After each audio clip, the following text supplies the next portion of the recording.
ఇష్టం వచ్చినట్టు సినిమాలు తీస్తే అస్సలు ఊరుకోమని చెప్పేసి బీసీ సంఘాలు ఇప్పుడు హరిహర వీరమల్లు సినిమాని వ్యతిరేకిస్తూ ఉన్నారు. ముఖ్యంగా హరిహర వీరమల్లు సినిమాలో చూసినటువంటి పవన్ కళ్యాణ్ గారి పాత్రని పండుగల సాయన్న ఒక పోరాట యోధుడు, బీసీ సంఘాలు కావచ్చు, అదేవిధంగా బహుజనులకు అండదండగా ఉండి తన జీవితం మొత్తాన్ని కూడా వీళ్ళ అభ్యున్నతి కోసమే పోరాటం చేసిన పండుగల సాయన్న జీవిత చరిత్రను ఆధారంగా చేసుకొని ఇష్టం వచ్చినట్టు కథను రాసుకొని, అంటే ఈయన జీవిత చరిత్రను ఆధారంగా తీసుకొని అసలు ఊహించుకొని ఒక పాత్రని క్రియేట్ చేసి హరిహర వీరమల్ అని చెప్పేసి మీ ఇష్టారీతిన ఒక పాత్రని మీరు డిజైన్ చేసుకున్నారు. సో ఈ విధంగా ఇష్టం వచ్చినట్టు మీరు చేస్తే, ఇష్టం వచ్చినట్టు సినిమాలు తీస్తే, ఇష్టం వచ్చిన జీవిత కథల్ని ఇష్టారీతిన మార్చేసుకుంటే మేము మాత్రం అసలు చూస్తూ ఊరుకోం అని చెప్పేసి బీసీ సంఘాలు తెలంగాణ వ్యాప్తంగా కూడా ఇప్పుడు ఈ యొక్క హరిహర వీరమల్లు సినిమాని వ్యతిరేకిస్తూ ఉన్నారు. అయితే ఎవరైతే దీనికి సపోర్ట్ తెలుపుతూ సోషల్ మీడియాలో పోస్టులు పెడుతూ ఉన్నారో చాలా మంది కూడా మేము మీకు సపోర్ట్ చేస్తాము, మా మద్దతు అంతా కూడా మీకే ఉంటుంది,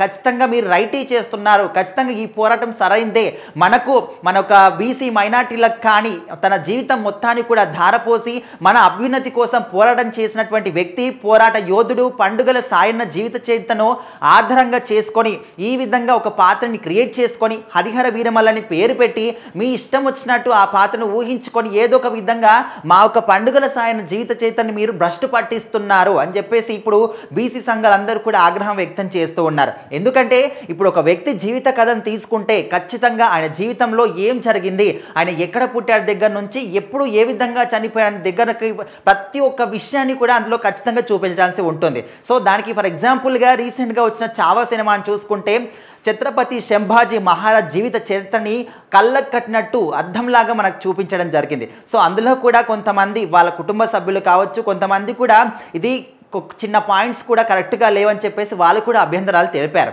సో మరి ఆ విధంగా ఇప్పుడు కూడా నిజంగానే హరిహర వీరమల్ అనే సినిమాని పండుగల సాయన జీవిత చరిత్రని ఆధారంగా చేసుకొని తీశారంటే ఖచ్చితమైన ఆధారాలు కూడా లేవు. జస్ట్ ఎవరైతే బీసీ సంఘాలు దీని గురించి ఆరోపిస్తూ ఉన్నారో వాళ్ళు ఆ విధంగా అనుకుంటున్నారు. మరి వాళ్ళకి ఎవరైనా చెప్పారా, వాళ్ళే అనుకుంటున్నారా, ఎవరైనా హింట్ ఇచ్చారా తెలియదు. కానీ ఇప్పుడు సోషల్ మీడియాలో మాత్రం హరిహర వీరమల్లు సినిమాని మేము ఖచ్చితంగా బాయ్కాట్ చేస్తాము, మా ఒక పండుగల సాయన జీవిత చరిత్రని మీరు ఈ విధంగా మార్చి ఇష్టారీతిన వాడుకోవడం మాకు అస్సలు నచ్చలేదని చెప్పేసి అయితే వాళ్ళు ఆరోపిస్తూ ఉన్నారు. మరి చూడాలి బీసీ సంఘాలు ఆరోపిస్తున్న ఈ ఆరోపణలకి మూవీ టీం వాళ్ళు ఏ విధంగా స్పందిస్తారు, మరి స్పందిస్తారా లేదా, లేకపోతే ఇది కాదు మేము ఆ జీవిత చరిత్రను ఆధారంగా చేసుకోలేదు, ఖచ్చితంగా మేము ఊహించుకొని రాసుకున్నామంటారా, లేకపోతే హరిహర వీరమల్లని ఇంకా వేరే పాత్రని క్రియేట్ చేసుకున్నారా. సో ఇలాంటి విషయాలన్నీ కూడా తెలియాలంటే ఖచ్చితంగా ఇంకా కొన్ని రోజులు వెయిట్ చేయాల్సిందే.